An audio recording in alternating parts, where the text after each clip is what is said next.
Bonjour les sportifs connectés, c'est Jérôme du blog montrecardiogps.fr. Ça fait 10 ans presque jour pour jour que j'ai lancé le blog Montre Cardio GPS. Et figurez-vous que ça fait 10 ans que je fais la même erreur. En fait, je me suis trompé dès le début et j'ai continué sur la voie de l'erreur.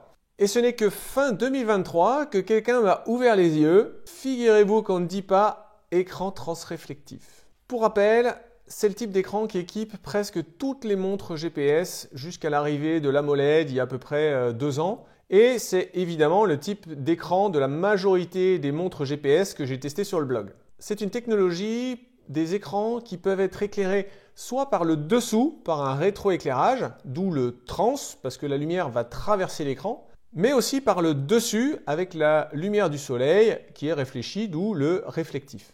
Donc pour moi, ça paraissait tout à fait logique. La seule petite pointe de doute venait du fait que Word me soulignait toujours ce mot quand j'écrivais mes articles et je vous laisse imaginer le nombre d'occurrences quand mes articles de test font dans les 12 à 15 pages écrites sur Word. Mais je me disais juste que c'était un mot technique, peut-être récent et que donc ils ne connaissaient pas. Bon.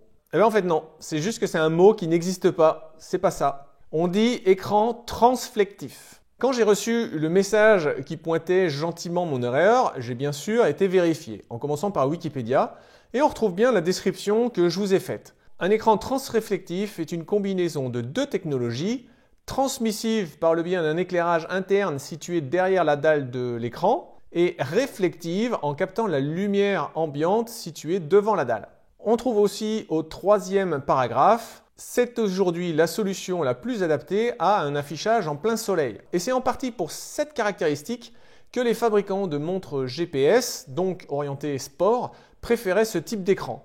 Parce que c'était très lisible au soleil, puisque plus il y a de lumière provenant du soleil, plus il y a de lumière réfléchie sur l'écran. Et donc l'écran est toujours très lisible en extérieur, même en plein soleil, ce qui n'était pas le cas à l'époque des écrans LCD. En plus de ça, même si ce n'est pas mentionné dans Wikipédia, ça plaisait aux fabricants de montres GPS parce que ça consomme très peu d'énergie, puisqu'il n'y a pas besoin d'éclairer l'écran. En fait, c'est le soleil qui s'en charge. Ça permettait donc de faire des montres GPS avec une bonne autonomie et qui soient lisibles en plein été, sur un marathon, un triathlon ou une rando. C'était parfait.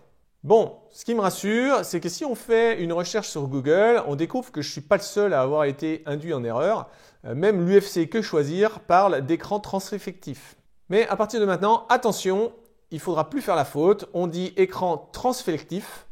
Et donc, depuis à peu près décembre, j'ai corrigé et j'ai bien utilisé ce mot dans tous les nouveaux articles qui sont sortis sur le blog.